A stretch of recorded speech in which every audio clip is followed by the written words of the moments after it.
Somewhere ahead of us, a river is about to fall 165 feet off the edge of an ancient lava flow. That is Big Manitou Falls, the tallest waterfall in the entire state of Wisconsin, and one of the tallest anywhere east of the Rocky Mountains. The people who lived here first said you could hear a great spirit speaking in its roar. The park around it exists only because one stubborn old lumberman spent his own fortune, in secret, to stop a dam from silencing it forever. Today we are walking the trails of Pattison State Park to see it with our own eyes. Come along.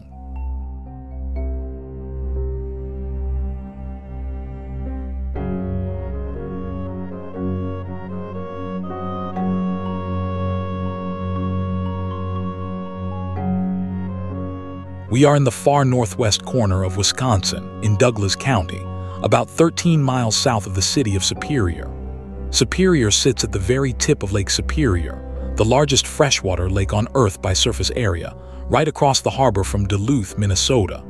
Highway 35 carries you straight south from town into rolling Northwoods country, and Pattison State Park sits right on that highway. The park covers more than 1,400 acres of forest, wetland, river, and lake. Through the middle of it runs the Black River, dropping toward Lake Superior in a hurry. That hurry is exactly what makes this place spectacular.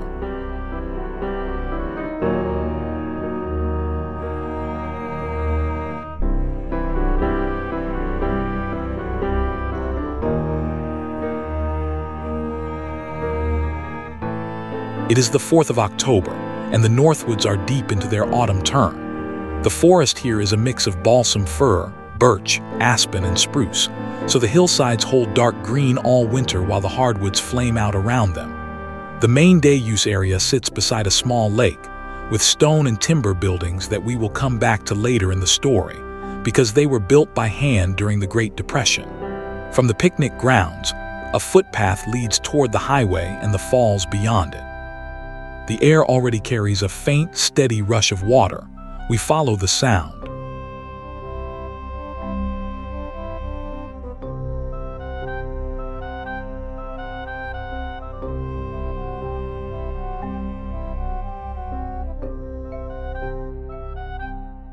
Big Manitou Falls drops 165 feet, which makes it the highest waterfall in Wisconsin. To put that in perspective, that is roughly the height of a 15-story building, taller than Niagara Falls by about 100 feet. It is often listed as the 4th tallest waterfall east of the Rocky Mountains. The water plunges over a hard basalt lip in stages, then churns through a deep, shadowed gorge on its way north. Roughly 180,000 people come to see it every year. And yet the trail to it is short, gentle, and open to anyone who can walk a park path.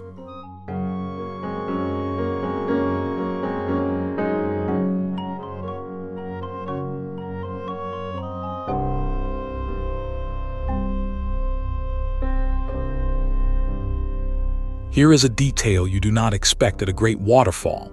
The trail passes directly beneath a state highway. A pedestrian tunnel carries walkers under Highway 35 from the picnic and beach area to the falls side of the park. It is a strange little moment, traffic humming somewhere above your head while a river thunders somewhere ahead. Then you climb back into daylight and the sound doubles. A series of short paths fans out toward railed overlooks along the rim of the gorge. Each one promises a different angle on the tallest waterfall in the state.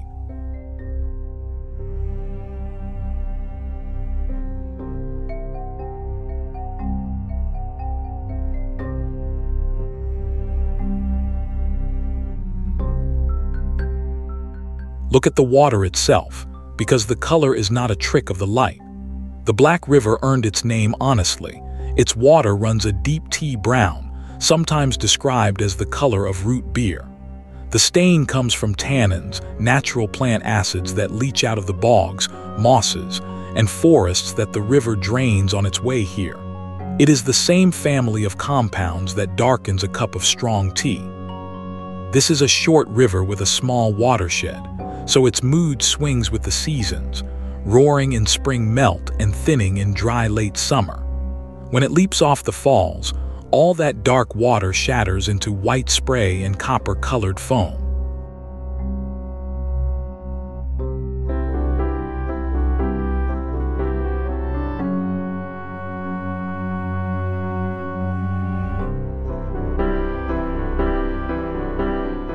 And there it is. The river slides over the edge almost casually, then simply lets go, falling in long ropes of white down a wall of dark volcanic rock. From the overlook, you feel the sound as much as you hear it, a deep, steady rumble that rises out of the gorge.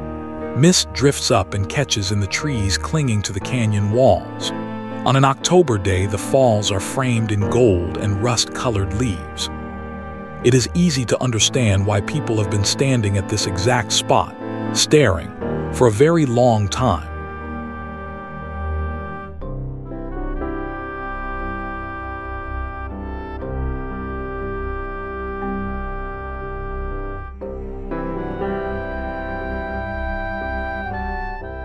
Long before this was a state park, Ojibwe people lived and traveled through this country, and the falls held deep meaning for them.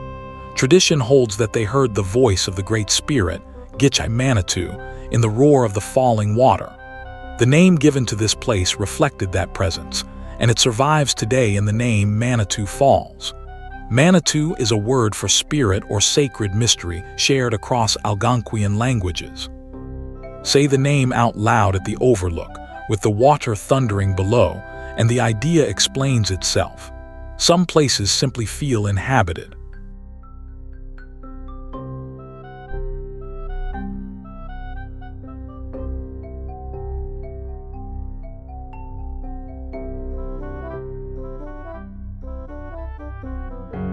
Below the falls, the Black River keeps cutting its way north through a deep gorge, and the trail follows along the rim.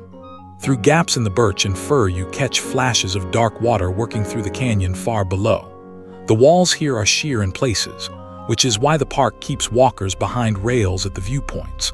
The river still has miles to go before it joins the Nemaji River and finally empties into Lake Superior. Every foot of drop between here and the lake had to be carved out of solid rock. Which raises the obvious question, what is this rock and where did it come from?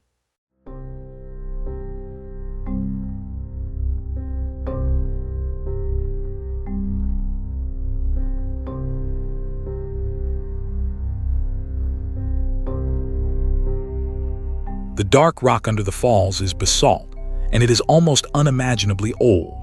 Around 1 billion years ago, the middle of North America began tearing itself apart, and enormous floods of lava poured across this entire region. Those flows cooled into the hard black basalt that Big Manitou Falls pours over today.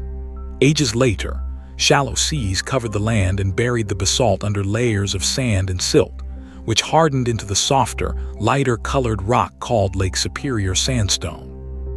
So the gorge is a story written in 2 chapters of stone, fire first, then water.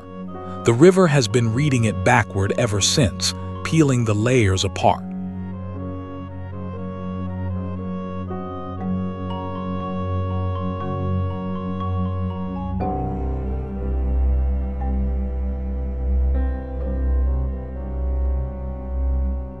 You can actually see the 2 kinds of rock as you walk.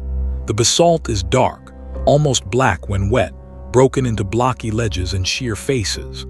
The sandstone is paler and softer, and the river exploits that weakness, grinding it away far faster than the volcanic rock.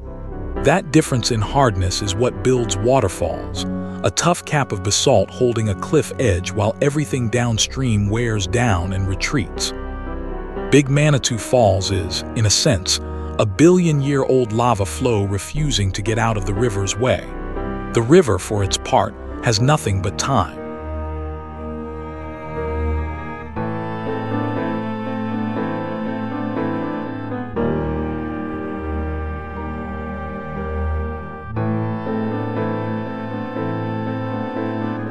There is one more piece to the puzzle, and it is a big one. About 500 million years ago, the bedrock here fractured along an enormous crack called the Douglas Fault. It begins under the floor of Lake Superior and sweeps in a long arc across northern Wisconsin toward the country north of the Twin Cities in Minnesota. Along the fault, ancient basalt was shoved up and over the younger sandstone, so in places you can find the 2 rocks facing each other across the Black River. Pattison and its sister park, Amnican Falls, both owe their waterfalls to this same great fracture. When you stand at the falls, You are standing on the seam of a continent that once tried to split in two.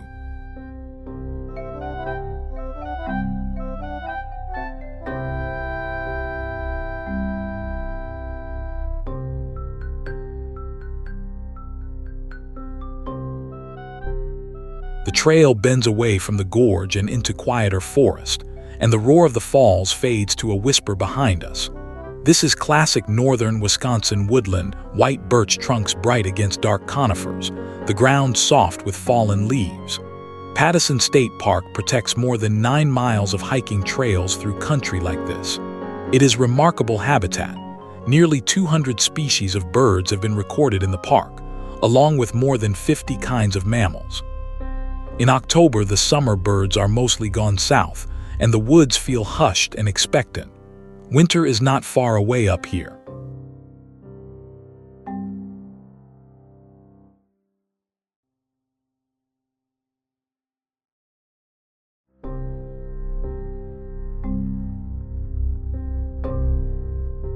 The violence in this bedrock left something behind, treasure, or at least the rumor of it.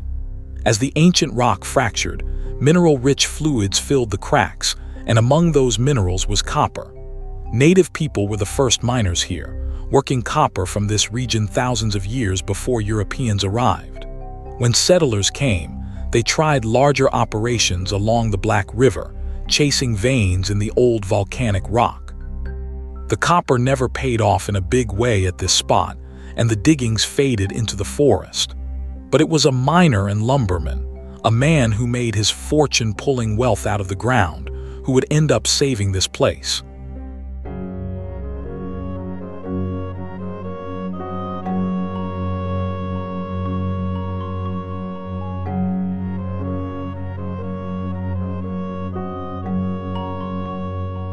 Upstream of the Big Drop, the Black River is a different creature, calm, dark, and almost lazy between its banks.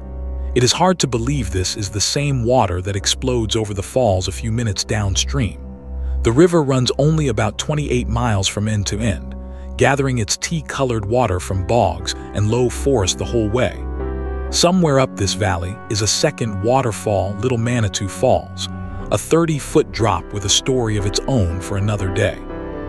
Today, though, our business is with the giant, and with the man whose name is on the park sign.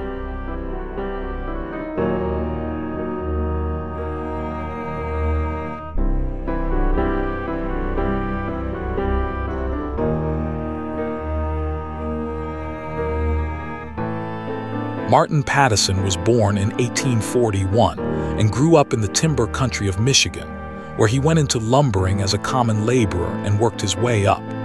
Local historians later uncovered that he had actually begun life in Ontario, Canada, under another name, and reinvented himself in Michigan as a young man.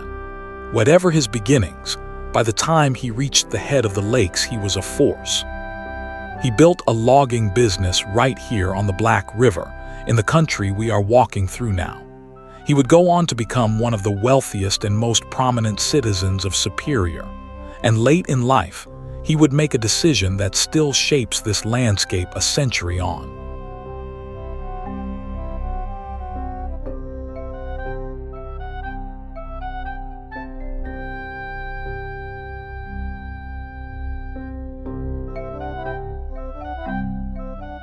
It is worth pausing on that thought as we walk. These very woods were once a working lumber landscape. In the late 1800s, the white pine forests of northern Wisconsin were felled at a staggering pace to build the cities of the Midwest. Rivers like this one were the highways that moved the logs. The forest around us today is second growth, birch and aspen and fir that reclaimed the cut-over land. A few glacial boulders sit among the trees like monuments to an older order. The woods remember, even when they grow back different.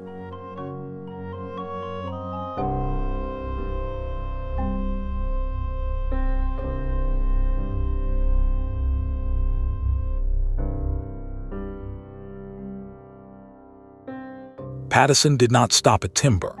Sensing the next boom, he sold his lumber interests and went prospecting for iron ore on the Vermilion Range of northern Minnesota. He helped locate the Chandler Mine and the Pioneer Mine, two of the famous producers of that iron country. The ore made him rich. Iron from ranges like these fed the steel mills that were building modern America.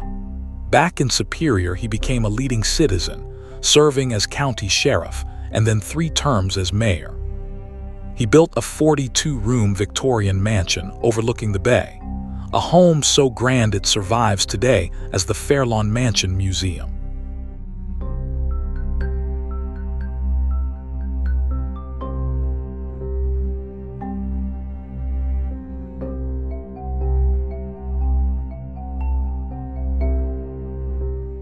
As we loop back toward the gorge, the voice of the falls rises to meet us again through the trees.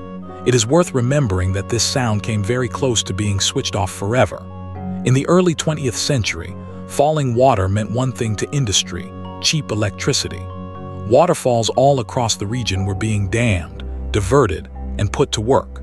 A 165-foot natural drop on a river this close to a growing port city was an obvious target. In 1917, the threat arrived.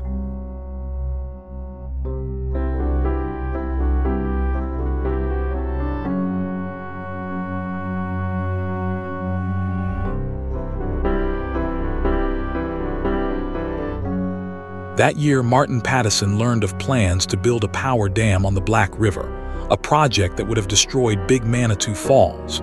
He decided to stop it, and he did it quietly, working in secret so that no one could catch on and inflate the price or block him. He bought up 660 acres along the river from a number of different landowners. Piece by piece, the falls, the gorge, and the river corridor passed into the hands of one man. The dam builders were left with nothing to build on. The old miner had claimed his last and greatest prize, and he had no intention of keeping it.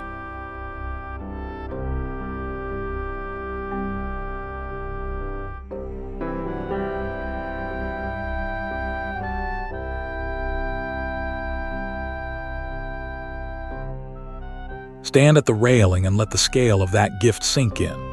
Every drop of this river still falls free, 165 feet into the gorge, because one person decided it should. In 1918, Pattison donated the land he had secretly assembled to the people of the state of Wisconsin. He asked, in effect, that the falls be kept as they were for everyone forever. The state accepted, and on January 20th, 1920, Wisconsin dedicated its 6th state park.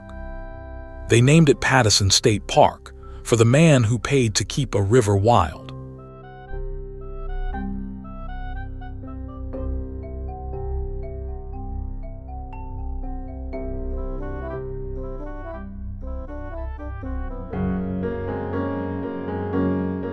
Pattison State Park opened to a Wisconsin that was just learning to set land aside for its own sake.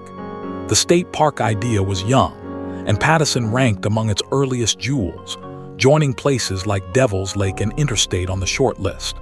Martin Pattison himself died in December 1918, within a year of making his gift, so he never saw the dedication ceremony.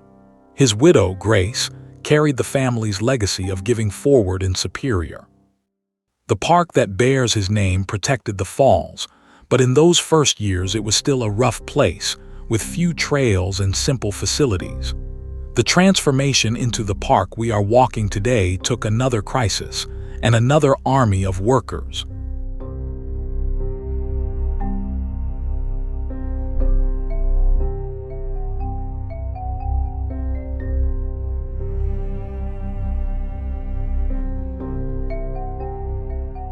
Down closer to the water, you can feel the temperature drop and the air turn damp with spray.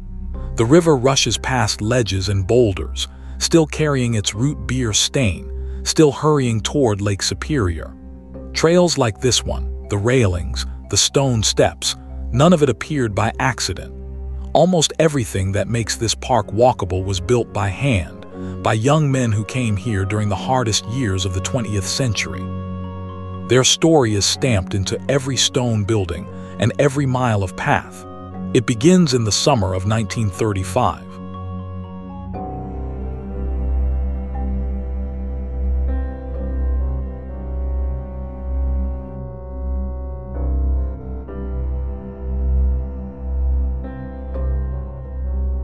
On July 25, 1935, Company 3663 of the Civilian Conservation Corps set up camp in the park, at the spot that is now the Little Manitou Falls picnic area. The CCC was a Depression-era program that put unemployed young men to work on conservation projects across America for wages that mostly went home to their families. For roughly 7 years, hundreds of enrollees at Camp Pattison labored to build this park from the ground up. They lived in barracks, rose early, and worked in every season the Northwoods could throw at them. Their tools were picks, shovels, saws, and an extraordinary amount of patience. What they built here has now outlasted them by generations.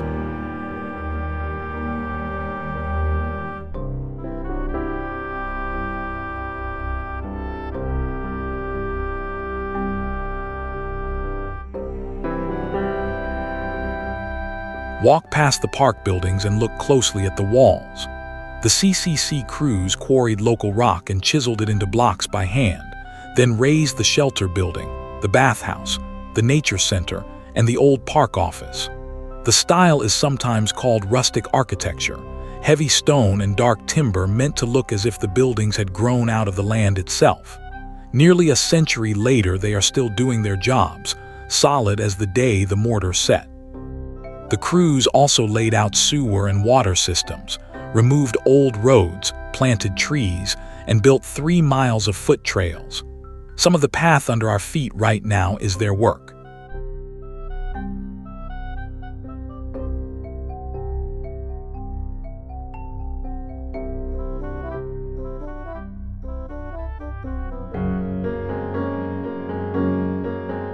The most audacious CCC project here involved the lake itself.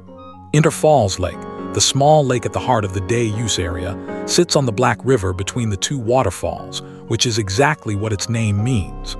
The crews drained the lake, rerouted the river channel, and then hauled in sand all the way from the shore of Lake Superior to build a swimming beach.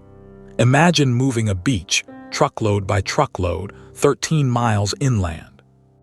When the water came back, the park had a calm, dark mirror for swimmers and picnickers, a gentle counterpoint to the violence of the falls downstream. It remains one of the few places where you can swim in a tannin-stained Northwoods River lake and then walk to the tallest waterfall in the state.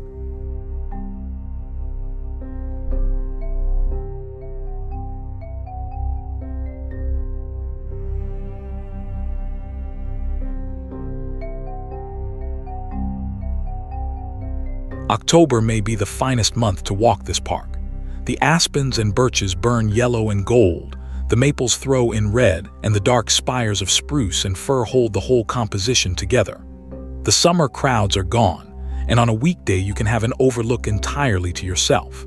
The light comes in low and long, even at midday, and it turns the mist above the falls into drifting silver. The river is usually quieter now than in the spring flood, but it never stops. In a few weeks, ice will begin sculpting the gorge into something entirely different.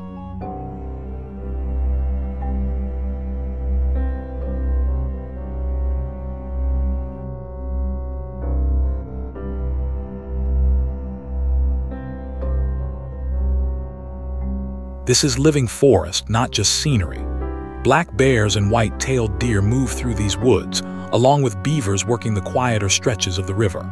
The park's varied habitats, river, lake, bog, and forest, support more than 50 species of mammals and a bird list approaching 200 species. In summer, warblers fill the canopy, and in autumn the raptors ride the ridge winds south. Reptiles and amphibians haunt the wetland edges. The falls may be the headline, but the park protects an entire community of lives around it.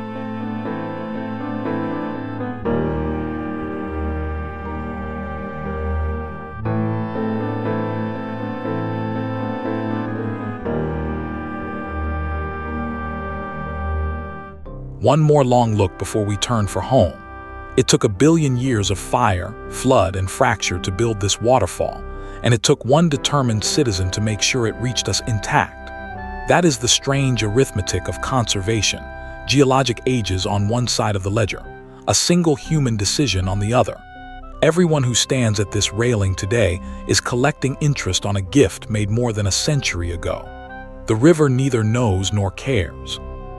It simply keeps falling, as it did for the Ojibwe, as it did for Pattison, as it will for whoever comes after us.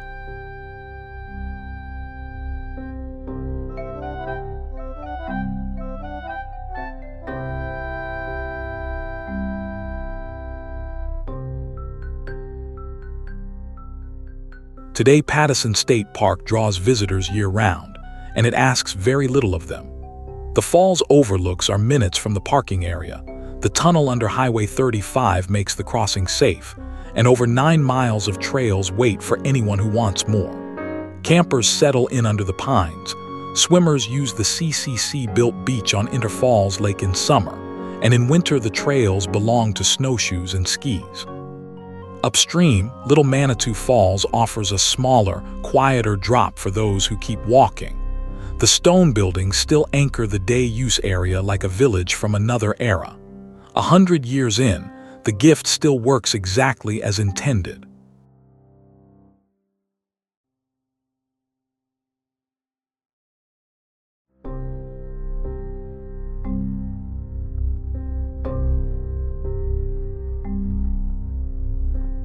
We head out the way the water does not, back up and over the rim, leaving the river to its long fall. Behind us, the roar fades into the general hush of the October woods, but it never quite disappears, and the people who named this place would tell you that is the point. A voice lives in that gorge. It spoke to the Ojibwe as Big Manitou. It spoke to a lumberman in 1917 clearly enough that he emptied his wallet to defend it, and it is still speaking. All you have to do is come stand at the edge and listen. Wisconsin's tallest waterfall is not going anywhere.